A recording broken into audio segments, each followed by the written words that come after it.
aquela do Pedro Aleixo? Não, não é uma piada. Em 1968, o vice-presidente Pedro Aleixo foi o único a votar contra o decreto que instaurou o AI-5 no Brasil. Todo mundo sabe, foi o período mais violento da nossa ditadura.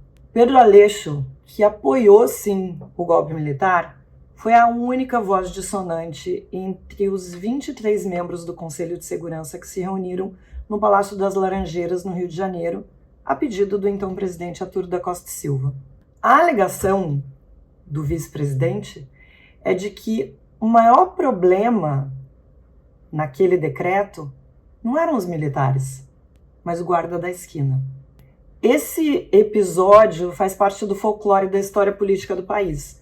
Muitos dizem que é verdade, outros dizem que a história não é bem assim, mas essa declaração não poderia ter sido feita agora, em 2022?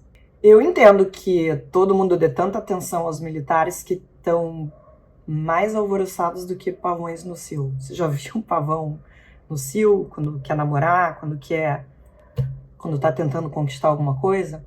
Mas o que me deixa com medo, me dá medo, que eu fico realmente apavorada, mais do que um possível golpe militar, é o guarda da esquina.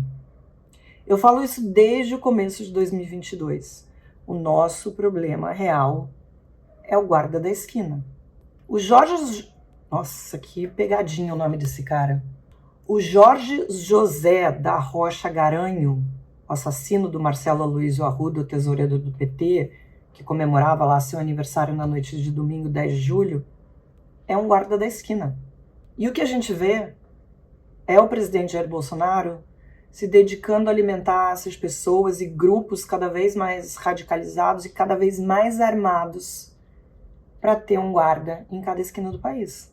O presidente tenta descolar a imagem dele desse assassinato, tá aí tentando de todo jeito, mas o que a gente vê é que a cena desse crime tá cheinha das digitais dele. O que aconteceu em Foz do Iguaçu, gente, é a materialização desse discurso de ódio que ele vem promovendo desde antes de assumir a presidência. Se José Garanho tem algum cúmplice nessa história, o nome dele é Jair Messias Bolsonaro.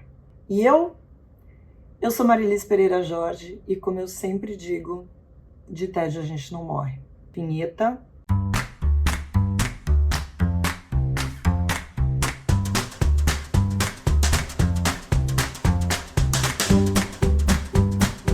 Antes da gente começar nosso papo, se você está chegando aqui, seja bem-vindo ao meio.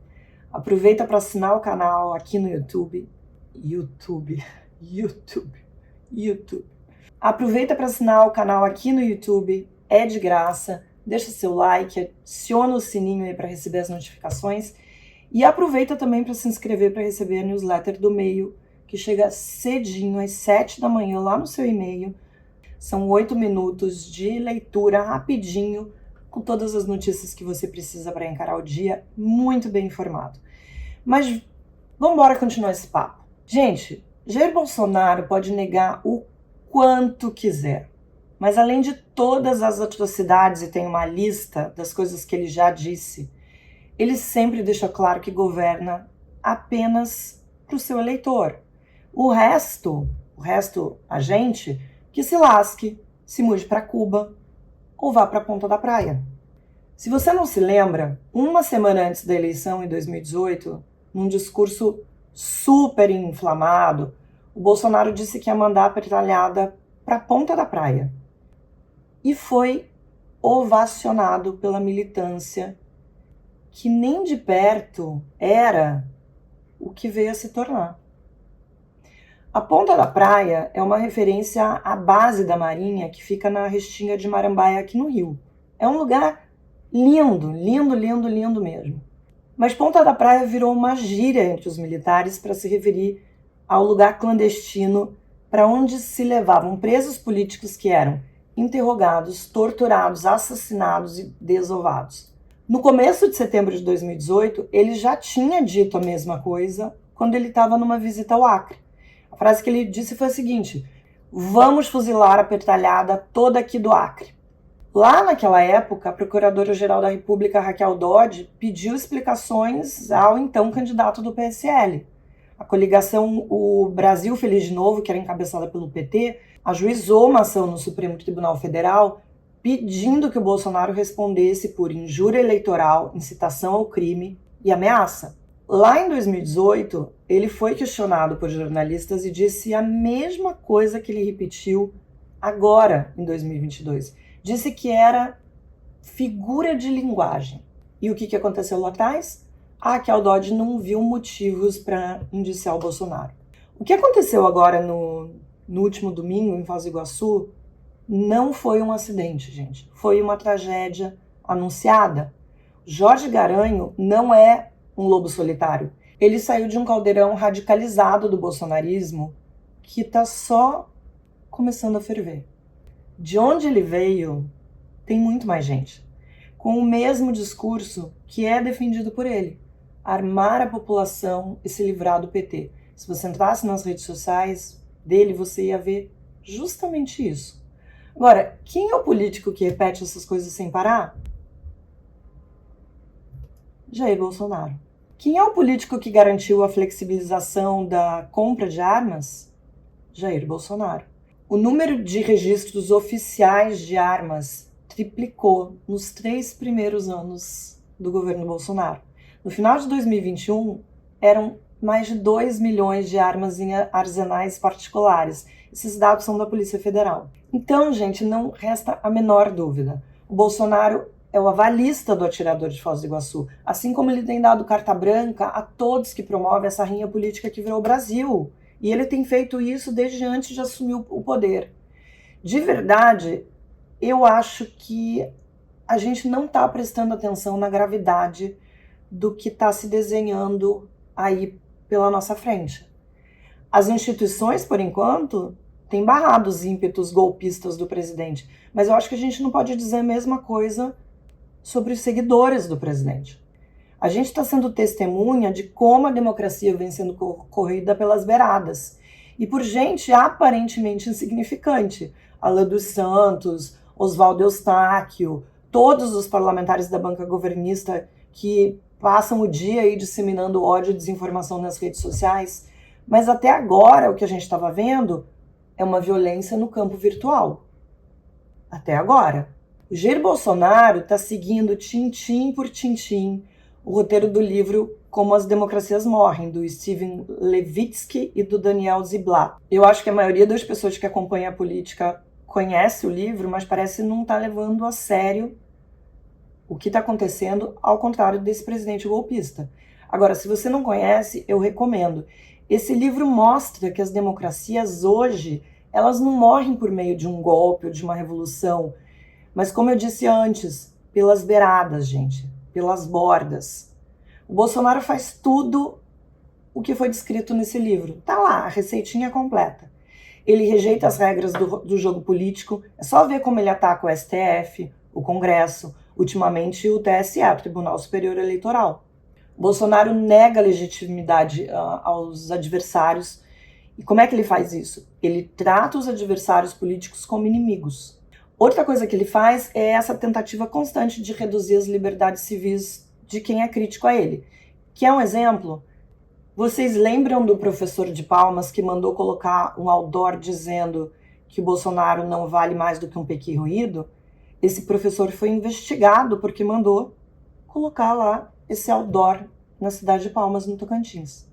Outro ingrediente para essa morte da democracia é o jeito que o Bolsonaro asfixia a imprensa. A gente tem dados sobre isso. Ele é o presidente que mais atacou os veículos de comunicação e os jornalistas, eu sou prova disso, além de tentar manobras para acabar com o caixa das empresas. E essa violência física que a gente vê em Foz do Iguaçu, essa violência real, na rua, cara a cara, para a qual está se preparando o bolsonarismo, está seguindo na mesma toada. É um guarda em cada esquina. E eu, como cidadã, como jornalista, como mulher, tenho muito medo de que as instituições não funcionem na hora que esse tipo de bomba caseira explodir, porque não vai explodir num lugar só. Ela vai explodir em vários cantos do país.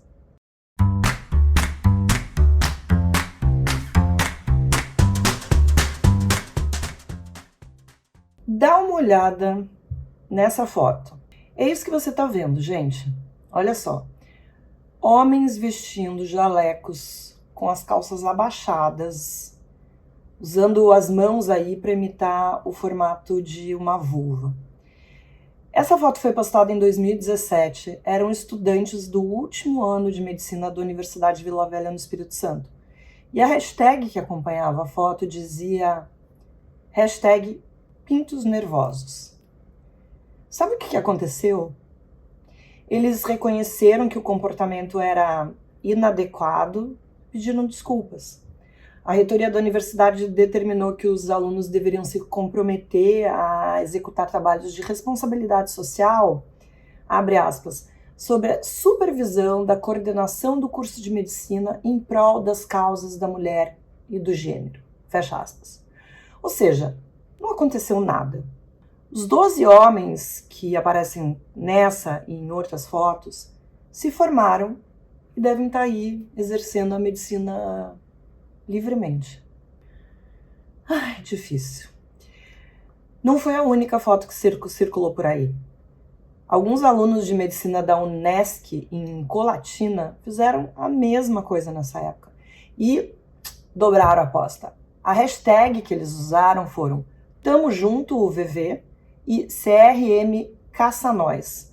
CRM é o Conselho Regional de Medicina. O VV é a sigla da Universidade dos Outros Machos de Calça Arriada. Dá para entender por que o anestesista Giovanni Quintela Bezerra se sentia tão confiante em estuprar uma mulher que passava por uma cesariana? A gente sabe desse caso, mas tem outros 30 que estão sendo investigados. 30. Isso acontece, gente, porque assédio e estupro são instituições que funcionam normalmente no Brasil. São um sintoma da falência da nossa sociedade. Aqui dentro da nossa bolha, o sentimento parece que foi de profunda revolta, de tristeza. Eu, pelo menos, eu não consegui dormir na primeira noite que eu vi essa notícia. Mas nem todo mundo pensa assim. E o sinal de que nem todo mundo pensa desse jeito, nem todo mundo ficou horrorizado, veio de um também estudante de medicina que achou ok satirizar um texto que circulava nas redes sociais com uma reflexão bem importante sobre violência contra a mulher.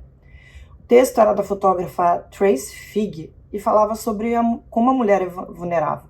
Eu vou ler aqui para vocês. No necrotério depois de mortas, com meses de vida, na infância, na pré-adolescência, adultas, idosas, no parto, nas clínicas psiquiátricas, nas consultas médicas de qualquer especialidade, na rua, na igreja, em casa. Pelo pai, pelo padrasto, pelo avô, pelo tio, pelo professor, pelo padre, pelo pastor, pelo médium, pelo médico, pelo marido, pelo primo, pelo irmão. Nem todo homem, mas sempre um homem. Esse estudante que tem 21 anos, Lucas Miller Mendonça, ele está no primeiro ano do curso de medicina da Universidade Federal do Mato Grosso do Sul, usou a mesma estrutura de texto para criticar o desempenho das mulheres na direção. É isso mesmo. Ele faz uma sátira e ele termina o texto dizendo nem todas as mulheres, mas sempre uma mulher. Sabe o que aconteceu com o Lucas? A Associação Atlética Acadêmica de Medicina da Universidade Federal lá do Mato Grosso do Sul publicou uma nota de repúdio. Vocês talvez pensem, eu não conheço ninguém que faria uma piada com um assunto desse. Será? E as piadas sexistas? As piadas sobre pegar mulher? A ridicularização das mulheres em rodinhas de amigos? E o papo do quem comeu, quem não comeu? Dentro da nossa bolha, a realidade talvez não seja tão diferente. E talvez seja aqui dentro da nossa bolha que a gente precise realmente começar a mudar tudo isso. Não é possível ter que falar de estupro todas as semanas.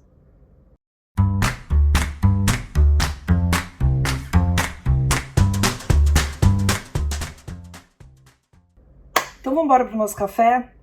Eu hoje acho que eu tô com uma saudadezinha de viajar para fora, Portugal. Fui lá na minha coleção, peguei essa xícara. Olha que coisinha. Tem o bondinho português aqui. É o bondinho, né? E olha o Pires, as calçadas portuguesas. É muito bonitinho. Bom, na semana passada, vocês sabem, o vídeo foi uma provocação aqui pra gente conversar sobre essa questão do Lula no primeiro turno, né? Se as pessoas são obrigadas a decidir por esse voto, dei a minha opinião sobre o que eu acho sobre essa decisão. A Abada Barreto disse o seguinte: depois deste ataque em Foz do Iguaçu, fica claro que é preciso decidir logo essa eleição. Esse é um dos argumentos que vem sendo usado, enfim, por autoridades políticos que estão muito preocupados com essa escalada da violência. Dizem que com uma vitória no primeiro turno, talvez o Bolsonaro não tente insuflar os seus eleitores a sua militância radicalizada. Eu duvido muito, gente. Tânia Narvaez diz o seguinte: não sei o que é pior do que voto útil. Para que eleição em 2 turnos, se muitos abdicam de votar no seu candidato de escolha para votar no menos pior, tá tudo errado. Eu concordo com ela, eu acho que é bastante frustrante, né? A gente ter as nossas preferências, ter o candidato que a gente acredita realmente nas propostas, aquele com quem a gente mais se identifica, e de repente fazer uma escolha porque tem 2 candidatos que estão ali nas primeiras colocações. Mas essa eleição é uma eleição atípica, ela é uma eleição diferente de qualquer eleição que a gente tenha tido antes. E como sempre é bom receber uns elogios. Samantha Sopena, da Cunha, falou que a única coisa ruim que tem nos teus vídeos são que eles acabam rápido. Acho que tem que ser maiores ou ter mais vezes na semana. É tão bom ouvir tuas análises. Graças, Mari. Eu também acho que podia ter mais vezes por semana. Fica a dica aqui pro pessoal do meio. Alô, Pedro Dória. Alô, Vitor. O Alexandre Araújo falou uma coisa que eu tenho falado já. Opas! Só derrubando coisa na casa. O Alexandre Araújo disse uma coisa que eu tenho falado já há algum tempo. Ele diz: Marilis, eu acho fundamental também que os formadores de opinião do lado democrático da força comecem logo uma campanha para elegermos um Congresso minimamente decente. Se o vencedor não tiver uma maioria consistente, ou pelo menos em número suficiente para evitar um impeachment, não teremos futuro. Isso é um grande problema. Eu não sei se vocês se lembram, mas na última eleição todo mundo falava de renovação, que precisava de renovação no Congresso, e realmente quase 50% da Câmara, mais ou menos 50%, foi renovado. No Senado é mais gente ainda. Mas olha o que aconteceu. Olha o tipo de gente que foi parar lá. E pior, quando a gente olha o que pode acontecer agora em 2022, eu não fico muito otimista, não. Por isso, é muito importante que a gente comece desde já a escolher bons candidatos e trabalhar por eles também, hein? Puxar voto para esses candidatos, ver quem tem condição de se eleger e se dedicar a ter um Congresso também melhor. Não adianta só ter uma mudança no Executivo.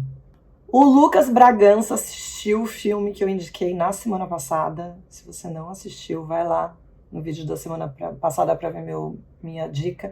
E ele disse que amou o filme, desde produção impecável, atuações incríveis. Acredito que ele vai se tornar um marco na história do cinema com o passar dos anos. Nos faz refletir, rir, chorar, Nos faz refletir, rir, chorar, tudo em todo lugar ao mesmo tempo. Hahaha. Ele fez uma brincadeirinha aí com o nome do filme. E eu cortei o nome da pessoa, meu Deus. Que injusto. Não é boicote, não. Eu vou ler o comentário, mas eu, na hora que cortei, que fiz o print do comentário, eu acabei cortando o nome da pessoa. Ele tá dizendo que ele acha que Ele fala assim: acho que você se contradiz, Marilis, quando defende que as pessoas são livres para votarem em quem quiserem no primeiro turno, mas debocha dos votos em Imael, Ciro, Simone Tebet. Falar que as pessoas podem votar em quem quiserem no primeiro turno e em seguida falar que a eleição está definida entre Lula e Bolsonaro é contraditório.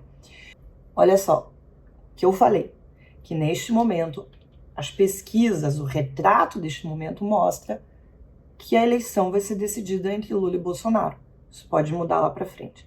Eu não debochei do Ciro, da Simone Tebet, eu falei uma realidade, que eles não parecem, neste momento, ter chances de um segundo turno. E sim, eu debochei do Emael. Sexta vez concorrendo à presidência, pra quê, né? Pra nada. Tá bom esse café. E claro, tem uma dicasinha pro fim de semana. A dica que eu tinha preparado chama Jeffrey Epstein. É isso? Eu tô falando, acho que o nome dele é errado, mas enfim. Epstein. Nossa, eu tô gaguejando. Chama Jeffrey Epstein, Poder e Perversão. É uma série documental sobre um dos maiores escândalos envolvendo os bilionários de Nova York. Mas eu acho que a semana foi pesada demais e envolve estupro também. Então a minha escolha da semana é Em Casa com a Família Gil, que tá na Amazon Prime Video. Essa série foi gravada durante a pandemia. Sei que tem gente que não aguenta mais falar de pandemia, mas a família ficou toda num sítio em Araras, aqui na Serra do Rio de Janeiro. É pra chorar, pra rir, pra se identificar. Tem muita lembrança da vida do Gil. Ele fala de quando ele foi preso durante a ditadura, de quando foi ministro da Cultura. Mas rolam várias conversas sobre esses temas que a gente trata aqui todo dia nos vídeos, nas redes sociais. Eles falam de negacionismo científico, diversidade, racismo. É muito bacana testemunhar a intimidade da família. E tem vários momentos de extremo carinho, de afetividade, de amor. Eu já era muito fã do Gil e de outros integrantes da família e fiquei mais ainda. Eu fico por aqui, tentem relaxar, fazer coisas gostosas. A gente precisa se cuidar e até semana que vem.